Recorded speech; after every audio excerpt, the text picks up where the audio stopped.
네, 토크합니다 시간입니다. 금요일입니다. 선문현답 시간이죠. 더불어민주당 김현 사무부총장 이 자리에 모셨습니다. 안녕하세요. 안녕하세요. 네, 이번 주에도 뭐 정치권에 여러 가지 또 이슈들이 있습니다. 무엇보다 오늘 대통령께서 이미선 헌법재판관을 임명할 것으로 알려지고 있는데 지금 한국당의 반발이 좀 심합니다. 뭐 대규모 집회를 뭐 하겠다라는 이야기도 있고요. 여기에 대한 입장은 좀 어떠세요? 일단은 한국당이 적격이냐 부적격이냐라는 청문 보고서를 채택하면 되는데 아예 청문 보고서를 채택을 안 하고 지금 뭐 장애투쟁을 하겠다고 하는데요. 제가 볼 때는 자유한국당이 지금 이제 김학의 전 차관 건으로 한교안 대표의 연관성, 그러니까 이미 지난번에 박영선 장관 내정자가 인사청문회 과정에서 밝혔던 그 내용이 이제 턱 밑에 있는 거고요. 또 하나가 지금 KT 채용과 관련해서 특혜 혐의가 있는데 그동안 알려졌던 분들 말고도 또 두 분이 더 늘어나지 않았습니까? 전직 의원이긴 하지만 김희정 전 의원, 그다음에 김영선 전 의원, 그리고 그동안 이제 홍문정 의원, 김성태 의원, 그리고 이제 특혜 의혹인지 아닌지 여부는 좀 더 들여다봐야 되겠지만 한교안 대표의 아들이 어쨌든 법무부 장관 시절에 법무실에 근무하고 있어서 당시 어려움에 있었던 그 KT 회장을 보호하려고 했지 않았냐 그런 의혹제기가 있습니다. 그래서 이렇게 뭐 5.18 문제도 있고 그다음에 세월호 막말로 인한 당내의 어려운 상황을 좀 일거에 털어내고자 하는 방향으로 장외투쟁을 애써 하는 것 아니겠냐 싶고요. 국민들은 지금 정치권에서 장외투쟁을 원하는 것이 아니라 국회가 제대로 열려서 인사청문회 보고서를 채택해서 헌법재판관이 일을 할 수 있도록 역할을 하는 게 중요한 것 아닌가 싶어요. 그래서 자유한국당이 이런 국민들의 정서와 동떨어진 그런 행위가 과연 얼마나 설득력이 있을지는 좀 봐야겠습니다. 그리고 또 이번 주에는 그동안에 또 김경수 도지사 이야기를 또 많이 해주셨는데 보석으로 석방이 됐습니다. 여권에서는 뭐 상당히 환영을 하고 있고 야당 지금 바른미래당이나 이제 자유한국당 측면에서는 재수사를 또 요구를 하고 있는 그 상황이고요. 그러면서 이제 김경수 도지사가 풀려났으니까 이제 박근혜 대통령도 나와야 된다. 형집행 정지 또 신청을 하고 지금 몸이 많이 좀 편찮으시다고 이야기를 또 한교안 대표도 하고 있는 그 상황이고요. 이게 뭐 석방의 거래는 아닌데 이게 형평성을 또 주장을 또 하고 있어요. 어떻게 보세요? 터무니없는 주장입니다. 지금 전직 대통령은 기결수로 재판을 받고 있는 거고요. 2심 이제 재판 중에 있는 거 아니겠습니까? 그동안 재판에 협조를 하지 않고 계속 기피를 해왔습니다. 그리고 지금 형집행 정지의 요건이 되려면 나이가 70세 이상, 그다음에 정신적인 상태가 온전하지 못할 때이고요. 그다음에 임산부가 아이를 잉태했을 때 6개월, 그다음에 출산 6개월 이때 적용이 되는 거죠. 그래서 심각하게 건강상의 이상이 있을 때 이제 형집행 정지인데 그것도 3분의 1을 살아야 됩니다. 근데 지금 아직 대법원에 확정 판결이 나지 않았습니다.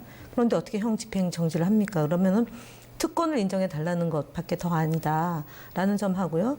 그다음에 한교안 대표가 직접 이 건강이 나쁘다고 할 때는 교도소 측이 입장을 진짜 건강이 나쁜지 아닌지 확인해 주는 건데 변호사가 의사도 아닐진데 전 대통령의 건강이 어떻다라고 얘기하는 것은 단순히 제가 볼 땐 정치적으로 이용하는 거다. 형집행 정지가 안 되는 거 뻔히 알면서 자당에서도 나왔지만 정치적으로 내년 총선에 이익을 보려고 하는 그런 흐름의 다름 아니다라는 거하고 말씀드리고 김경수 지사는 억울하게 구속됐다라는 여론도 많이 있습니다. 그리고 현직 도지사가 증거인멸이나 도주의 우려가 없는데 무리하게 구속을 했기 때문에 보석이 되는 것은 어찌 보면 상식적인 거다라는 것입니다. 그래서 지금 박근혜 전 대통령의 현집행 정지와 김경수 지사의 보석하고 등치시키는 것은 무리한 정치 공세에 지나지 않는다라고 봅니다. 네, 뭐 다르다라는 이야기고 사실 뭐 야권에서는 대통령이 이렇게 오랫동안 2년 넘게 수감 생활을 한 적이 없었다. 이렇게 큰 죄를 지은 대통령이 또한 없었죠. 네. 그런 측면에서는 정당하다. 탄핵되고 파면된 대통령이지 않습니까? 예를 들어서 전두환 전 대통령도 물론 5.18이라는 아주 무거운 죄를 지고 감옥살이를 했지만 사실은 그 재판 받기 전까지는 전직 대통령이었습니다. 노태우 대통령도 전직 대통령이었기 때문에 2년 살고 나와서 이제 나중에 김대중 대통령이 어쨌든 국민적 화합이나 뭐 통합의 차원으로 그 이제 석방을 한 건데 이 경우는 다릅니다. 예. 그렇게 비교하면 안 될 문제라고 봅니다. 예. 그렇다면 이번에 김경수 도지사의 보석도 그렇고 이미선 헌법재판관의 임명도 그렇고 지금 뭐 이 자유한국당에서는 상당히 반발이 좀 심한 그 상황이라서 국회가 지금 개점 휴업 상태예요. 지금 셔터가 계속 닫혀져 있는데 이런 뭐 개점 휴업 상태가 지금 장기화 될 거라고 좀 봐야 될까요? 일단은 자유한국당이 그동안 여러 차례 상습적으로 보이콧을 해왔고요. 그다음에 지금 하등 나가서 장외투쟁할 이유는 없다. 물론 토요일 날 나가서 장외투쟁하는 거니까 주말 끼고 하는 거라서 국회가 올스톱됐다라고 보기는 어려운데 문제는 선거법의 개정 시기에도 마찬가지로 작년 12월 달에 또 보이콧해서 국회를 스톱시켰고 그리고 또 뭐 특검하자고 하면 그걸 고리로 해서 이제 논란을 잠재우고 이렇게 해왔는데요. 제가 볼 때는 가장 중요한 것은 지금 추경 예산을 처리해야 됩니다. 그 포항 지진 피해 주민들을 그 이제 지원하는 것도 있고요. 산불 지원도 있는 거고 그래서 제가 볼 때 그렇게 오랫도록 방치해서 국회를 방치해서 마냥 바깥에 있을 수는 없을 거라고 봅니다. 네. 일단 좀 잘 마무리가 좀 됐으면 좋겠고 이번 주에 또 가장 또 이슈가 됐던 부분은 또 세월호 관련돼서 정진석 의원, 뭐 차명진 전 의원 막말이 좀 나왔습니다. 또 아픈 또 이야기인데 지금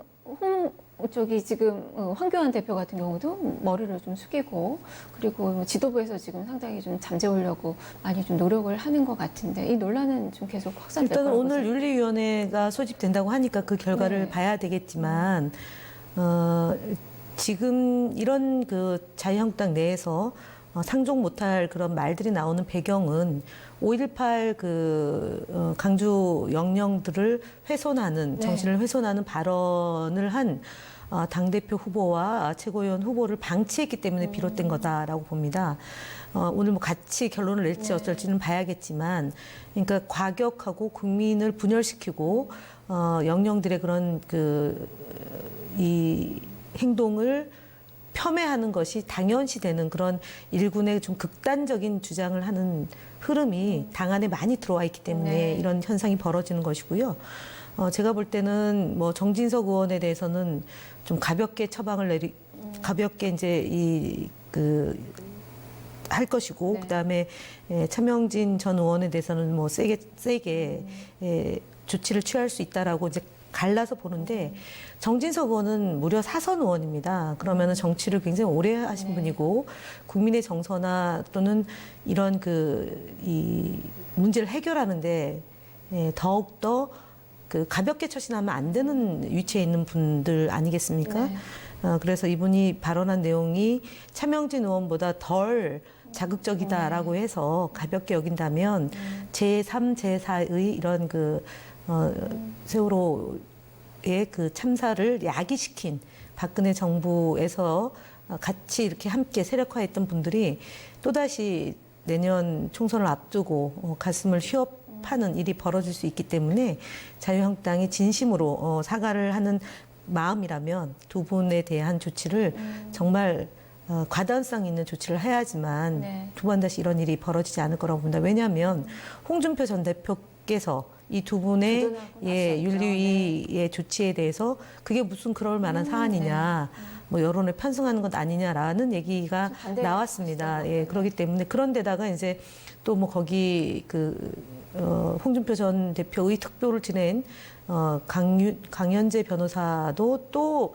대통령의 그런 해외 순방도 폄훼하고 마치 무슨 끌어내려야 된다는 식으로 극단적 용어를 쓰고 있습니다. 그래서 이런 흐름들이 자유한국당 안에 소위 태극기 모독 을 하고 있는 그 사람들의 얘기가 많이 들어와 있음으로 인해서 벌어진 일들이다. 제가 볼 때는 앞으로도 이런 일이 계속 비일비재하게 벌어질 건데 대단히 위험한 상황이다라고 봅니다. 지금 5.18 이 폄훼 발언도 그렇고 이 세월호 막말도 그렇고 오늘 이제 윤리가 열리는데 오후에 열린다고는 하는데 장소도 비공개고 시간도 비공개고 지금 알려진 바가 없어요. 이 징계가 될 거라고 보세요. 이제 일단 황교안 대표한테는 상당히 좀 큰 숙제가 될 것 같고 이게 보니까 이 상당히 그 앞으로의 황교안호의 방향을 좌우할 수 있는 그런 또 문제가 좀 될 수 있을 것 일단 같은데요. 응분의 조치, 그다음에 유가족과 국민의 마음에 상처를 줬고 국민들의 감정과 이렇게 맞지 않는다라고 얘기를 한 만큼 윤리위원장이 또 한교안 대표와 또 관련이 굉장히 밀접한 분이 되신 거기 때문에 네. 거기에 맞춰서 윤리위원회 결정이 나올 거다라고 보는데 앞서 말씀드렸던 것처럼 현역 의원인 정진석 의원에 대해서는 가벼운 징계, 그다음에 전직 의원인 차명진 의원에 대해서는 좀 무거운 징계 이렇게 해서 구분해서 나올 건데 그렇게 구분하는 순간 말씀드렸던 것처럼 그러니까 또다시 이런 일은 계속 반복된다. 그러니까 현역 의원이기 때문에 더 무겁게 징계를 해야 됩니다. 그래야지 현재 이런 5.18 특별위원회 활동도 지금 아예 열리고 있지 않은 상태이지 않습니까?